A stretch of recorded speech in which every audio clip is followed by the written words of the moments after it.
Bien, j'ai un parcours assez atypique. J'ai pas fait un parcours où on sort de l'école et on part travailler en agence. J'ai fait des études post-diplôme assez longues à l'étranger, qui croisaient plutôt l'enseignement et la recherche. J'ai bénéficié de plusieurs bourses de recherche qui m'ont permis de faire un certain nombre de travaux d'urbanisme sur les campus américains, ensuite à la Villa Kujuyama. Et puis un passage assez long en Californie a précédé l'ouverture de l'agence.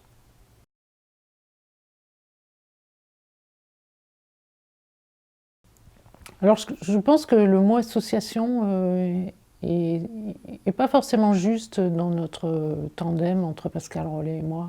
Je dirais que c'est plutôt une culture commune post-études qui a prolongé, donc une période longue qui a prolongé les études, qui a mené à la création de l'agence. C'est plutôt une culture commune qu'on a bâtie ensemble, soit sur le terrain, des expériences de terrain, soit des expériences de vie. Vivre en Californie, c'est aborder l'architecture avec d'autres références et d'autres repères. Vivre en Afrique, ça a aussi été d'autres expériences et d'autres repères. Et c'est ce qui est commun ensemble qui a mené à se dire qu'ensuite, dans la pratique professionnelle, c'était pertinent de travailler ensemble. Donc je ne parlerai pas d'association au sens ni administratif, ni opportunisme de se dire on s'entend bien, on s'associe. Voilà. C'est un peu coulé de source, cette association.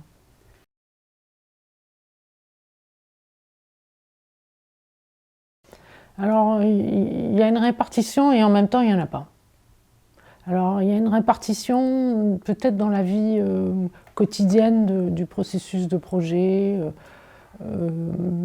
C'est-à-dire que par exemple, Pascal est formé comme charpentier aussi, pilote d'avion d'ailleurs, et charpentier, donc il a une approche de la matière, un rapport à la matière qui est différent du mien, qui est plus une approche du matériau, peut-être plus par le projet. Et puis on a une sorte de croisement qui se fait sur la manière d'aborder le projet, peut-être moi plus de la ville vers l'architecture, la fabrication de l'objet, et lui de cette matière vers l'objet.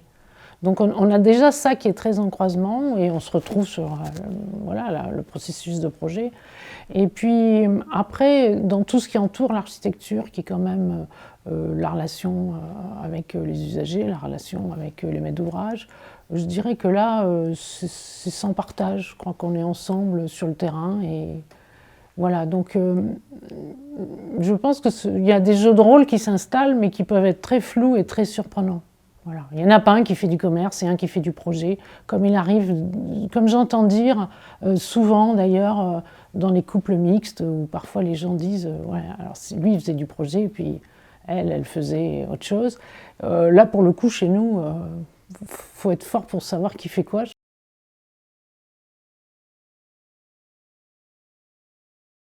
Alors le sujet, il est sensible, je trouve. C'est-à-dire que, bon, vous le dites très bien, la parité. Vous avez mis les cartes sur la table, la parité. Donc moi, je pense qu'il faut défendre la parité. Je pense qu'il faut être caricatural et défendre la parité pour que les relations progressent et que les femmes aient plus de place dans le métier encore. Maintenant, il y a une deuxième donnée qui est historique. De toute façon, ça va par mouvement de balancier. Historiquement, il y avait peu de femmes dans les écoles, et puis petit à petit, on en a eu plus. Donc on a quand même une courbe qui est croissante. On sait que dans les écoles d'architecture, il y a une parité sans problème. Hein. Il y a peut-être même plus de femmes que d'hommes. Donc il y a la question historique qui est comment sociologiquement tout ça, ça se met en place. Ensuite, il y a la question qu'on vit aujourd'hui, qui est parfois caricaturale sur le fait qu'il faut laisser de la place aux femmes, et donc les gens se disent mais c'est un peu une sorte de militantisme un peu à courte vue. Et puis après, il y a un sujet qui me semble réel, en fait, de tout ça, qui s'appelle vraiment de la discrimination. Et donc, à la fois, je revendique cette parité, et si je la revendique, c'est parce qu'en fait, sur le fond, il y a de la discrimination. Et cette discrimination, elle est assez insidieuse et elle n'est pas facile à effacer. C'est-à-dire que, je prends un exemple concret d'hier, où on m'a appris que dans un jury où il n'y avait que des hommes presque, eh bien, ils ont tué une femme, c'est une expression là, mais ils ne voulaient pas la femme et c'était des hommes qui soutenaient des hommes. C'était d'une caricature profonde alors que la personne avait énormément de compétences. Bon. Donc c'est juste pour dire que je pense qu'il y a une autre donnée qu'il faut qu'on prenne en compte, c'est la situation économique.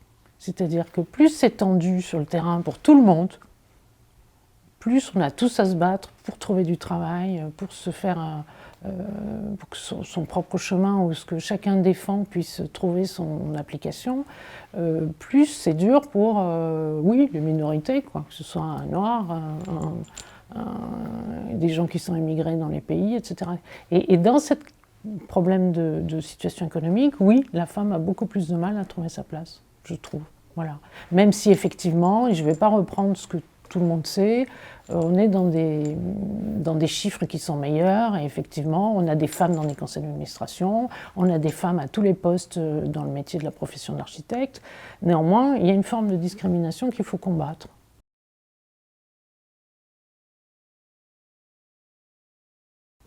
Oui, j'ai répondu au prix des femmes architectes parce que je pense qu'il faut s'engager encore plus aujourd'hui, parce que c'est une question historique et qu'il y a des phases où il faut rendre l'histoire, où il y a des combats à mener à nouveau, parce que ça s'essouffle aussi, et que vous soutenez une cause dans laquelle il faut qu'on s'engage toutes, qu'en plus j'ai un profil peut-être atypique, que je suis sur un champ assez large entre la pratique et l'enseignement, et que je pense que c'est bien que j'ai pu être élue et que je sois cette année, une année représentante de votre prix.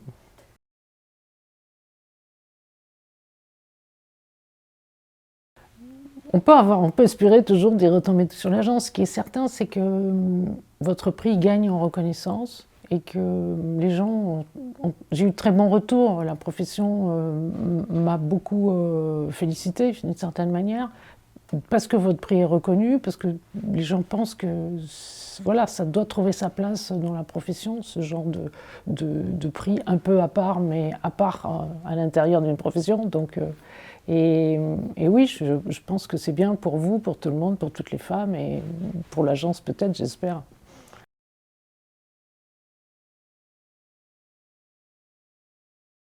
La question, je la resituerais, enfin la question d'accéder à la commande, je la resituerais par rapport aux caractéristiques de l'agence.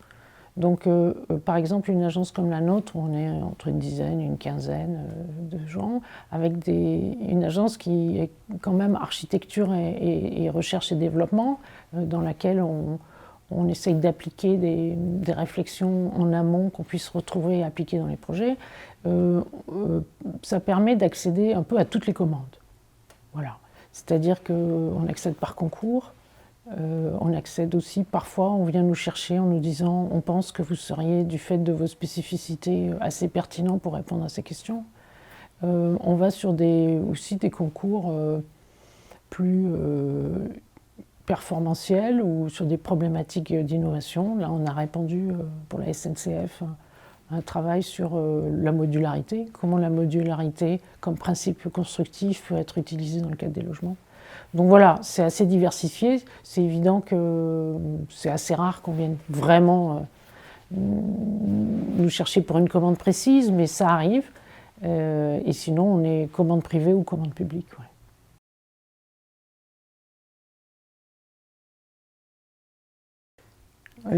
Les projets qu'on a présentés dans le cadre de cette sélection sont très représentatifs de l'agence. Soit c'est des projets à échelle urbaine qui portent sur la question de la fabrication de la ville, comment à l'échelle d'un macro-lot se fabrique la ville, la mixité, la question du mélange programmatique, mais aussi les questions environnementales. Et puis il y a des projets qu'on a présentés, que j'ai présentés, qui sont plus un peu des icônes de l'agence, c'est-à-dire qu'est-ce qu'un bâtiment-outil, comment les grands ateliers sont à la fois donc un bâtiment-outil au service de l'enseignement et de la recherche, et en même temps comment ils rayonnent sur leur territoire extérieur. Pareil pour le musée Saint-Louis, c'est à la fois un bâtiment-outil qui essaye d'être porteur d'une production industrielle, c'est-à-dire on produit, mais aussi on représente, on met à disposition des clients un musée qui présente ce qui a été produit, et en même temps c'est un lieu qui essaye de trouver sa place dans le musée. Voilà, après il y a des projets qui sont plus à dominante bois, qui ont été un peu pionniers sur les questions des hauteurs ou du bois dans la construction française.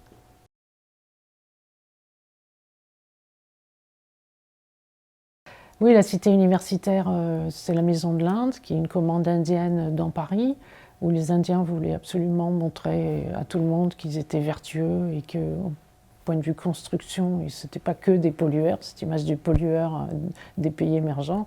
Donc c'est un bâtiment qui, pour la première fois, fait 7 étages en bois. C'est une structure panneau CLT avec une circulation verticale en béton. Et c'est vrai qu'en 2013, c'était un des premiers bâtiments qui ait pu bénéficier de ce type de construction.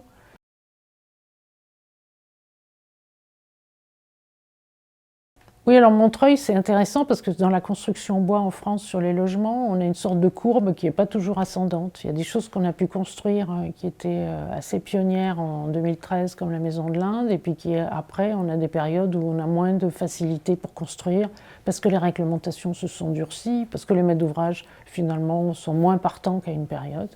Donc le bâtiment de Montreuil, c'est un bâtiment articulé qu'avec des coursives qui permettent de distribuer les logements. C'est 66 logements sociaux.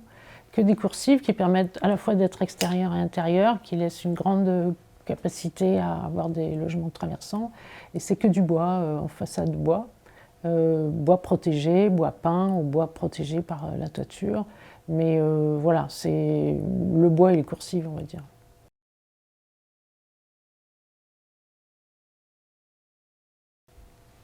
Les préconisations, elles seraient à l'instant T, c'est-à-dire que la parité, il faut arriver non seulement à l'imposer, mais à ce qu'elle rentre un peu dans les us et coutumes. Je pense qu'il faut qu'entre hommes et femmes, il y ait une sorte de...